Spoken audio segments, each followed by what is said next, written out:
जुमलेबाजी की सरकार नहीं चलेगी अब की बार, जुमलेबाजी की सरकार नहीं चलेगी अब की बार। ये देश की सरकार, केंद्र सरकार को ये सोचना पड़ेगा। आज सहारा पीड़ित जो है लगातार सड़कों पे लेकर के नाराबाजी कर रहे हैं, तो देश के तमाम निवेशक भी समझ रहे हैं कि केंद्र सरकार जो पोर्टल के नाम पे छलावा करने का काम किया है, लगातार लोगों को गुमराह करने का काम किया।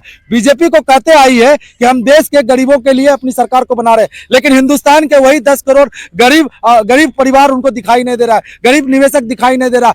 आज फ्रॉड पोर्टल है और ये बात मैं दावे के साथ कहती हूँ, जो सहारा निवेशक के लिए 5,000 करोड़ रिलीज किया गया है और वो अपना इलेक्शन फंड के लिए यूज कर रहे। हम भीख नहीं मांग रहे भैया, हम जो भी पैसे हम निवेशक लोग वहां पर जमा कर चुके हैं सहारा, 100% हमारा पैसा हमें वापस करनी चाहिए। अदरवाइज हमको और पोर्टल के ऊपर विश्वास भी नहीं है, पोर्टल को निरस्त कर दो, पोर्टल को हम बहिष्कार कर रहे। और नेशनल बैंक जो भी है, नेशनल बैंक के माध्यम से या पोस्ट ऑफिस के माध्यम से हमारा पैसा हमें वापस कर दो, ये हम मांग कर रहे हैं। गरीब और पीड़ित वंचितों को न्याय दिलाना बगावत है, तो बगावत नाम है हमारा। मिटा देंगे जुल्म की हस्ती को, ये ऐलान है हमारा।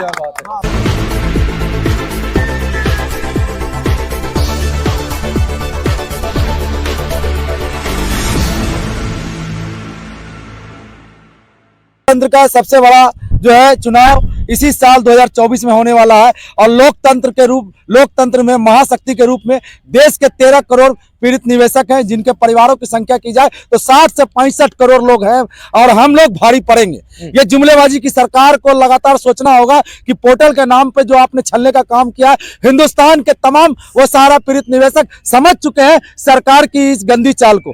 बीजेपी सरकार को लेकर के हमारे देश के तमाम निवेशकों ने यह नारा दिया है कि जुमलेबाजी की सरकार नहीं चलेगी अब की बार, जुमलेबाजी की सरकार नहीं चलेगी अब की बार। ये देश की सरकार, केंद्र सरकार को ये सोचना पड़ेगा। आज सहारा पीड़ित जो है लगातार सड़कों पे लेकर के नाराबाजी कर रहे हैं, तो देश के तमाम निवेशक भी समझ रहे हैं कि केंद्र सरकार जो पोर्टल के नाम पे छलावा करने का काम किया है, लगातार लोगों को गुमराह करने का काम किया। बीजेपी को कहते आई है कि हम देश के गरीबों के लिए अपनी सरकार को बना रहे हैं, लेकिन हिंदुस्तान के वही 10 करोड़ गरीब परिवार उनको दिखाई नहीं दे रहा है, गरीब निवेशक दिखाई नहीं दे रहा।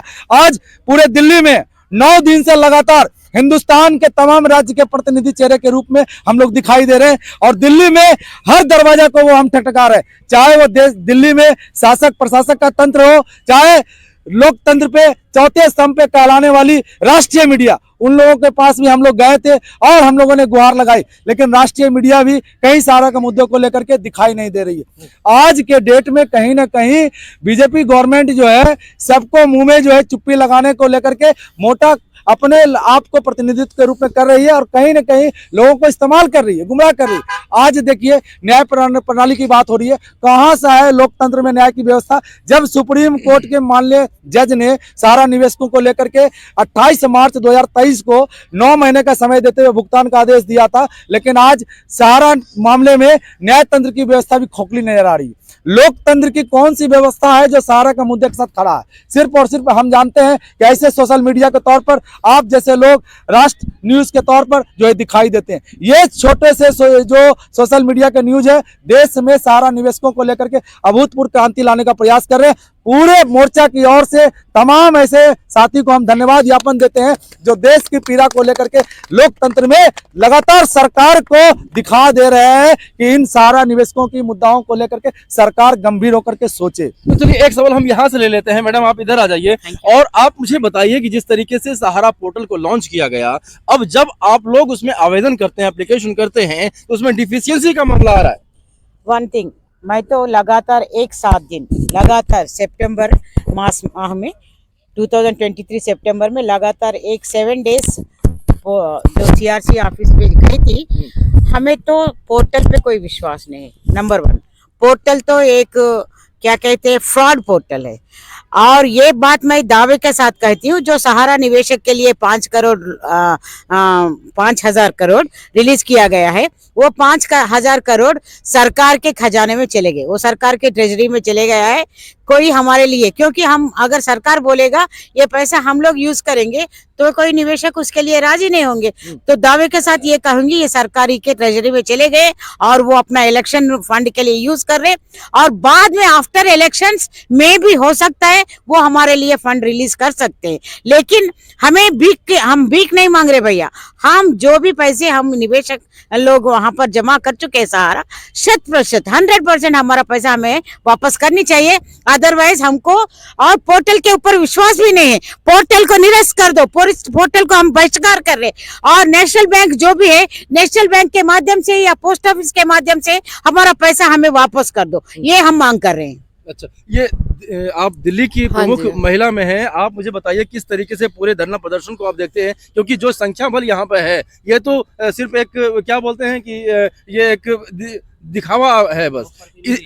इसके पीछे कितने लोग होंगे ये बताइए। इसके पीछे लाखों की संख्या है, ये ना सोचे कि ये चंद लोग हैं, ये चंद लोग नहीं है, ये लाखों करोड़ों की संख्या है। और देखना आप 10 तारीख को कि कितने करोड़ों की संख्या में ये पूरा रामलीला मैदान भरने वाला है और किस तरीके से प्रदर्शन होगा। और वैसे लोग जो अभी दूर दराज गाँव में बैठे हुए हैं, जो या तो दिल्ली आना चाहते हैं, किसी कारणवश वो नहीं आ पा रहे हैं, तो उनके लिए क्या कुछ संदेश होगा आपका? मैं यही संदेश देना चाहूंगी कि ज्यादा से ज्यादा संख्या में लोग आए और अपने भुगतान को लेके जाएं, और एक दिन में ही इस भुगतान को एक लिस्ट बनवा के जाएं कि आज के दिन हमें भुगतान चाहिए तो चाहिए।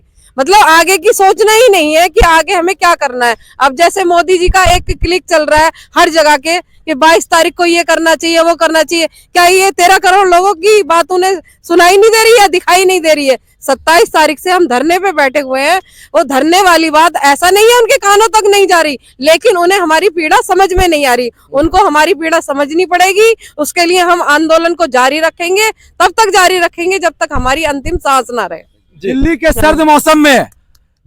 सर्द मौसम में क्रांतिकारियों का खून गर्म है, और इस गर्म खून को लेकर के आगामी 10 जनवरी को लेकर के पूरे हिंदुस्तान के तमाम शोषित पीड़ित निवेशकों का आगाज होगा। आप तमाम क्रांतिकारियों को इस लाइव चैनल के माध्यम से मैं ये बात कहना चाहता हूं कि दिल्ली के में 10 जनवरी को आने वाला दूसरा सबसे बड़ा ऐतिहासिक क्रांति का आगाज के रूप में आपको दिखाई देगा। ये जो इतने लोग दिख रहे हैं आपको, ये अलग अलग प्रांतों से, अलग अलग राज्यों से आए हैं। ये एक एक व्यक्ति एक एक राज्यों से, अलग अलग प्रांतों से है। इनके साथ एक एक व्यक्तियों के साथ 10-10 हजार 20-20 हजार की संख्या बल है, कार्यकर्ता भी है, जमाकर्ता भी है। तो आप अंदाजा लगा लीजिए कि कितने लोग होंगे, बहुत सारे लोग होंगे। आप देखिएगा 10 जनवरी को।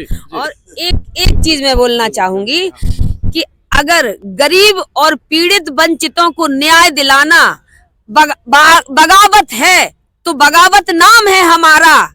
मिटा देंगे जुल्म की हस्ती को, ये ऐलान है हमारा। जी बताइए। जिंदाबाद। नमस्कार, मैं सभी को आह्वान भी करता हूं और आपको आगाज भी करता हूं, और मोदी सरकार को चेतावनी भी है। 10 जनवरी 2024 को वो करके दिखाएंगे कि मोदी जी ने सोचा नहीं हुआ। गरीब जनता का पैसा लगा हुआ है, पूरे देश का पैसा लगा हुआ है, और पूरे देश ने इनको वोट दे करके गद्दी पे बैठा है। राजा होकर के प्रजा को देखना चाहिए। आज वो कसूर है प्रजा का कि राजा हमारी बात को सुन भी नहीं रहा है और देख भी नहीं रहा है, और आगामी चुनाव 2024 को उसका परिणाम दिखा के बताऊंगा।